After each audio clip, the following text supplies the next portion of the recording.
EA Sports. It's in the game. You know, last year was everything you see on Sunday, and you know, this year taking it to the next level. What was sort of how were you thinking about it from a presentation standpoint? I think you kind of said it. Everything you see on Sunday. So I think we forgot that it all has to play well together. We had banners. We had guys injured on the field. We had coach handshakes after the game, stuff we'd never had Madden before. But what we didn't do was pull it all together with the audio in mind. And that stood out in our reviews, and it stung. It was like, this presentation was great, except they forgot the audio. Yeah. Taking a step back, we really looked at, this has to be one of the most important parts of the game, and we have to think about it, put more people towards it, hiring professional writers, guys that had broadcast experience in play-by-play, guys who have worked at writing other game stuff. Putting that type of effort into it and then thinking of it as a cohesive presentation instead of, hey, fire some random stuff that you would see on Sunday. Yeah, when we were, we talked about when we were with John week 1 last year and how, that's sort of where game flow was born, right? But it was more than that. At that time, we didn't know what we were going to do in terms of our play-by-play commentary, whether or not it was, we thought maybe we wanted to go a new direction. Hammond was great, but did we want to try something different to breathe some new life into it? And that Bengals-Broncos game, I think, sealed it for you, didn't it? That game, the Bengals-Broncos, it actually was one of the only ones that was down to like a final play, final drive. So John switched it over to the big screen. So we all got to watch it, and I'm elbowing everyone like, hey, this is the Gus game. Just make sure you give it a listen. And sure enough, that play happens. Gus totally freaks out. Call of the year. It's like, that's it. We definitely have him booked now. And so sure enough, we get back to the office the next week, and everyone's like, "Did you hear Gus Johnson? We got to get him. We got to get him." So. Well, and the great thing about Gus too is, as excited as we are about having him in the game this year because of his level of excitement, he's just as excited about being in Madden. I mean, he's looking at this as an opportunity to really showcase his talent, and it's a big deal. Collinsworth, of course, is going to be back for his 3rd season with us. And the two of them have never worked together, so having them in the booth at the same time was really cool.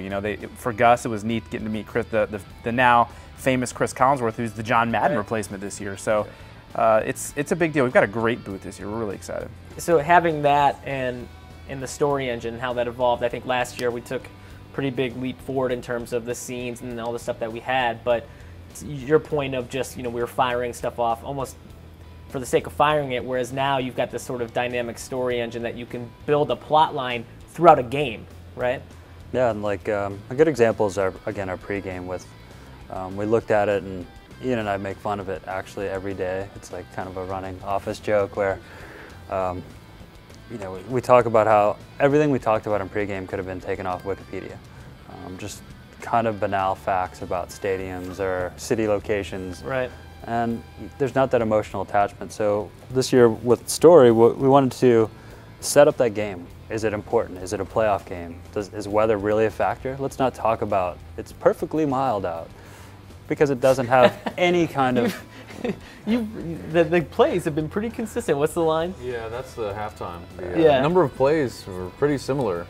It's just stuff is maddening. Pointless facts that really don't create any kind of emotional connection with the game. So first we want to set up that, and Gus does an amazing job of getting you like, I'm really here in a playoff game, or this is Thursday night football, or it's a holiday game. And then you move on to the stories, and we have, I think it's over 900 different like QB versus QB combinations. So if you hear Roethlisberger versus Eli Manning, it's going to talk about how they were drafted in the same class, or Breeze versus Manning, they're going to talk about last year's Super Bowl. So there's all this stuff that it's not generic. Peyton Manning's such a great quarterback. Eli Manning's such a great quarterback. It knows they're brothers, and they're going to talk about it. You talk about making it more immersive, kind of like you're in that stadium feel. I think what we did with the stadium chants this year was a totally different way of thinking about it. I think it paid off. It was really a major focus of mine personally to make sure that we blew that out and got it right this year. And the chance of getting every stadium correct, totally accurate, and not just chants but music.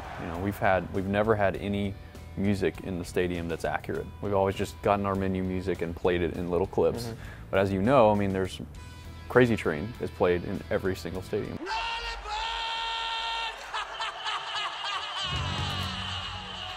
There's anthems, Rock and Roll Part 2, Gary Glitter. You hear that everywhere. And so we went out and Phil, worked on licensing these super, recognizable songs so that playing your Madden game feels like this kind of great mix of being there as well as watching a broadcast, and that's what we were really going for. We even went to the next extra step of actually having the crowd chant to the music in Yeah. some of those cases, which is a really nice effect. Yeah. What's your favorite chant?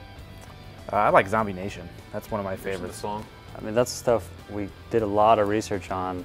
What plays after the Steelers score a touchdown? What do they play at kickoff? So Zombie Nation, or guys like Heath Miller catch the ball and you hear Heath. And it's not just the broadcast experience, because if you actually listen, rarely do you pick up the Vikings horn during a broadcast. So we wanted to deliver the experience of, we give you broadcast, but you actually feel like you've been to the stadium. It wasn't just a recreate what we see on TV. Madden NFL 11, August 10th, in stores everywhere. It's a wrap.